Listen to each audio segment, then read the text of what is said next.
du fait que ces infrastructures militaires s'approchent des frontières de la Russie.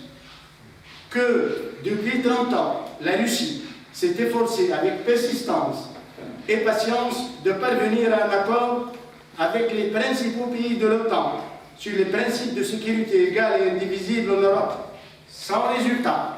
Bien au contraire, malgré les préoccupations et les protestations de Moscou, l'Alliance Atlantique ne cesse de s'élargir.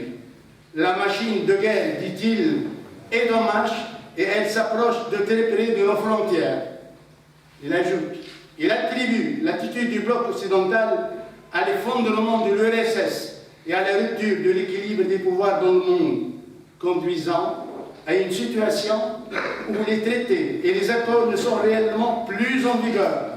Tout ce qui ne convient pas aux détenteurs de l'hégémonie est qualifié d'archaïque, d'obsolète et inutile. Et inversement, tout ce qui leur semble avantageux est présenté comme la vérité ultime, est imposé à tout prix, de manière insolente, par tous les moyens. Ceux qui ne sont pas d'accord finissent à genoux. Il cite des exemples de ces dérèglements, comme les opérations militaires sanglantes en pleine Europe contre Belgrade, sans autorisation du Conseil de sécurité. Il continue. L'invasion de l'Irak, qui n'a aucun fondement juridique, et le mensonge du secrétaire d'État américain, qui a agité publiquement devant le Conseil de sécurité des Nations Unies un tube rempli de poudre blanche assurant qu'il s'agissait d'une arme chimique en cours de développement en Irak. La dénaturation de toutes les décisions du Conseil de sécurité sur la question libyenne, ayant conduit à la destruction complète de l'État et à une guerre civile.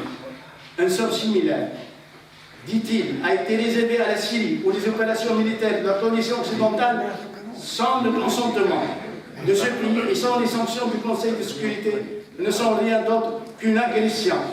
Le résultat de tout cela fut aussi des sacrifices énormes, des destructions, une progression incroyable du terrorisme.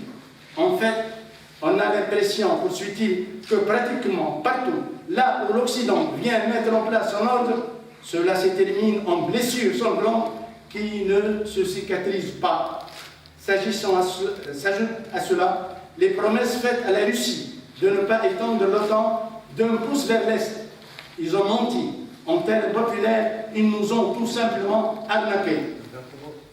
En décembre 2021, à Soulunity, nous avons une nouvelle fois tenté de nous mettre d'accord avec les États-Unis et leurs alliés sur les principes pour assurer la sécurité en Europe. En vain, la position américaine ne change pas. Ils poursuivent leurs objectifs. Nous ne ferons pas l'erreur de la Seconde Guerre mondiale lorsque nous n'avons pas su nous préparer à temps pour affronter l'ennemi nazi. La Russie moderne, même après l'effondrement de l'URSS et la perte d'une grande partie de son potentiel, est aujourd'hui l'une des puissances nucléaires les plus fortes du monde et elle dispose en outre davantage en ce qui concerne un certain nombre d'armes de pointe. Il ne devrait faire aucun doute qu'une attaque directe contre notre peuple entraînerait une défaite et des conséquences désastreuses pour tout agresseur potentiel. Le problème est que sur le territoire qui nous est adjacent, sur nos propres territoires historiques, une anti-Russie est en train d'être créée, qui a été placée sous un contrôle extérieur total, qui est colonisée d'une manière active par des forces armées des pays de l'OTAN, où il y a un afflux d'armes les plus modernes. C'est une menace réelle, non seulement pour nos intérêts, mais pour l'existence même de notre État. Sa souveraineté, c'est cette ligne rouge dont on a parlé à plusieurs reprises, il l'en franchit. Après avoir démontré les raisons de son intervention en Ukraine et ses objectifs visant à la démilitariser, à la dénazifier, il lance sur un ton véhément un avertissement à l'Occident. Pour ceux qui seront tentés de s'ingérer dans les événements en cours, quiconque essayera d'interférer contre nous et plus encore de créer des menaces pour notre peuple, pour notre pays, doit savoir que la réponse de la Russie sera immédiate et menacera et mènera à des conséquences auxquelles vous n'avez jamais fait face dans votre histoire. Nous sommes prêts à n'importe quelle évolution de la situation. Toutes les décisions nécessaires à cet égard ont été prises. J'espère être entendu. Du côté occidental, Poutine est rendu responsable de la guerre en Ukraine. L'Europe semble unie dans sa réaction contre l'invasion russe de l'Ukraine.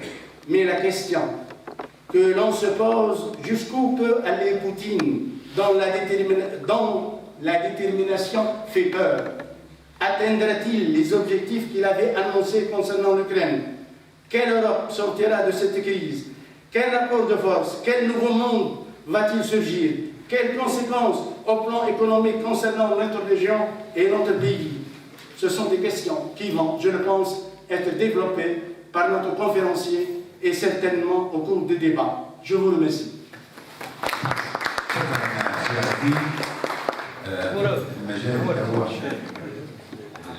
En général, mesdames et messieurs,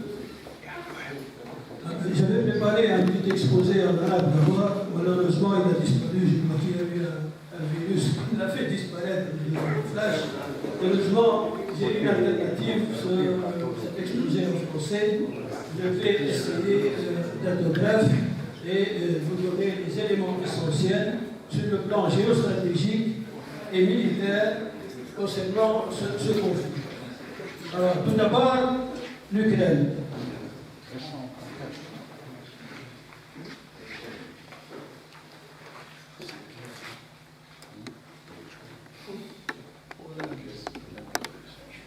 Alors, l'Ukraine est un pays